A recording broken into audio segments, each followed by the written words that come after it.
Kita bisa melihat dari peta ini, warna biru ini menggambarkan kemenangan presiden dan di mana saja wilayahnya. Bayangkan luasnya. Jadi tidak mudah bagi seorang calon presiden memenangkan 50% suara dalam satu putaran pemilu. 50% suara bukan faktor tunggal. Jika kita simak betapa pentingnya soal sebaran wilayah dibandingkan sebaran suara, kita bisa melihat Pulau Jawa.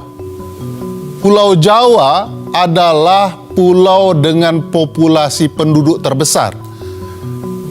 Mereka memiliki 115 juta suara pemilih.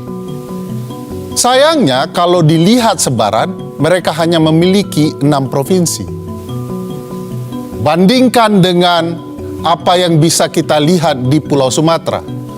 Sumatera adalah pulau yang sangat menentukan sebaran wilayah. Memiliki 10 provinsi dan sangat menentukan sebaran wilayah tersebut. Mari kita lihat konteksnya pada pemilu sebelumnya. Pada pemilu 2014, Joko Widodo memenangkan 7 provinsi berbanding dengan Prabowo dan Hatta Rajasa yang hanya unggul di 3 provinsi. Simak lagi hasil Pilpres 2019. Presiden Joko Widodo ketika itu hanya memenangkan 4 provinsi dan Prabowo berhasil unggul di 6 provinsi. Logika mengatakan jika kedua pihak ini bergabung, maka dengan sendirinya pasangan Prabowo Gibran akan sangat-sangat mendominasi di Pulau Sumatera. Tapi pertarungan tidak sesederhana itu. Hasil survei menunjukkan, hasil survei terkini yang dilakukan oleh CSIS, kalau kita baca hasil survei ini, maka pasangan Prabowo Gibran hanya mendominasi di sepertiga wilayah Provinsi Sumatera. Ini memang tidak sederhana bahwa sebaran suara, sebaran wilayah penting akan bisa kita baca dari sebaran wilayah yang muncul kemudian yang menguntungkan pasangan Prabowo Gibran, yaitu sebaran wilayah di Pulau Papua. Pulau Papua sebelumnya hanya memiliki 2 provinsi. Saat ini mereka telah memiliki 4 provinsi baru, totalnya 6 provinsi, dan 4 provinsi baru ini langsung ikut pemilu 2024. Berbeda dengan Kaltara, kita bisa lihat pengalaman Provinsi Baru Kalimantan Utara yang didirikan tahun 2013, tapi mereka tidak bisa ikut serta-merta pada pemilu 2014. Mereka harus menunggu 6 tahun untuk bisa ikut pemilu 2019. Cukup panjang bagi Kaltara untuk bisa ikut pemilu. Itu sebabnya apa yang terjadi di Pulau Papua menjadi sangat penting untuk membicarakan sebaran wilayah.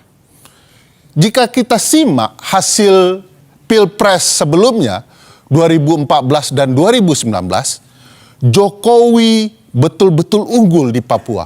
Tak pernah kalah satu kali pun dalam kontestasinya. Ketika itu, saat Jokowi menang Pilpres di Papua, Jenderal Tito Karnavian kebetulan menjadi Kapolda Papua.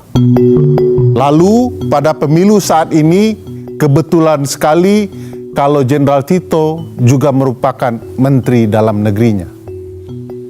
Nah, sebaran wilayah tentu saja sangat-sangat menentukan.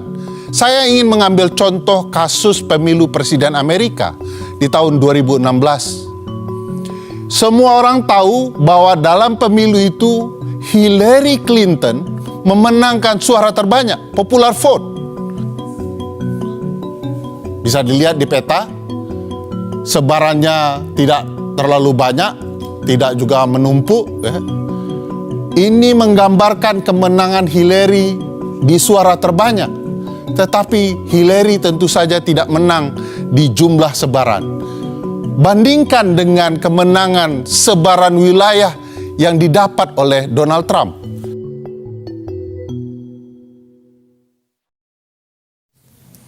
Bang Bro, sudah dari tadi? Siap, alhamdulillah Bang. Sehat Bang.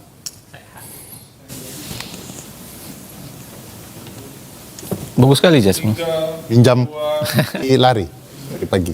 Lari? Lari 10 kilo. 10 kilo, buset. Makanya banyak minum.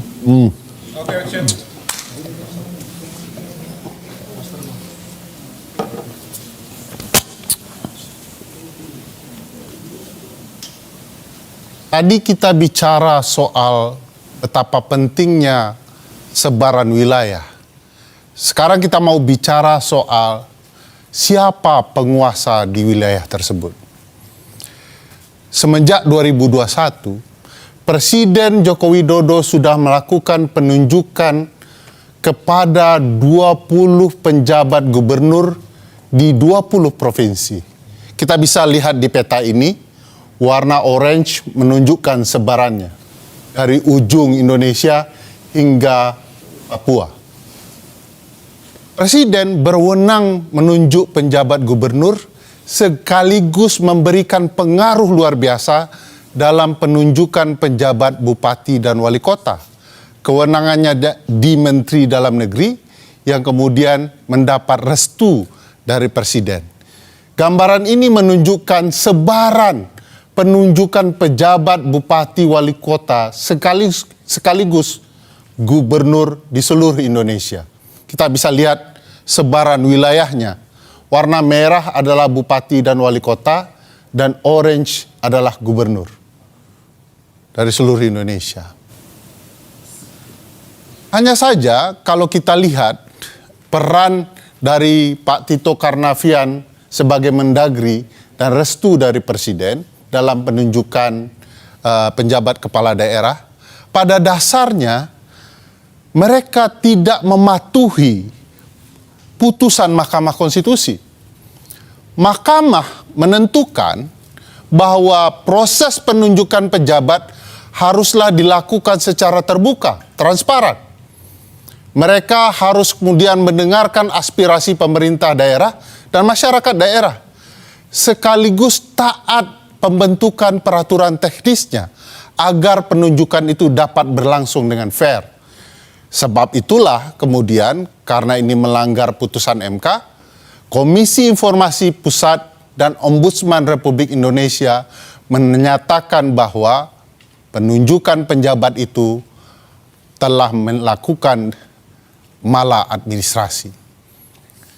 Seluruh wilayah ini yang terdapat penjabat bupati, wali kota, dan gubernur, kalau kita lihat jumlah daftar pemilih tetapnya adalah sebesar 140 juta suara, yang ekuivalen dengan 50% lebih suara pemilih. Peran penjabat gubernur tentu saja sangat berpengaruh, dan siapa saja mereka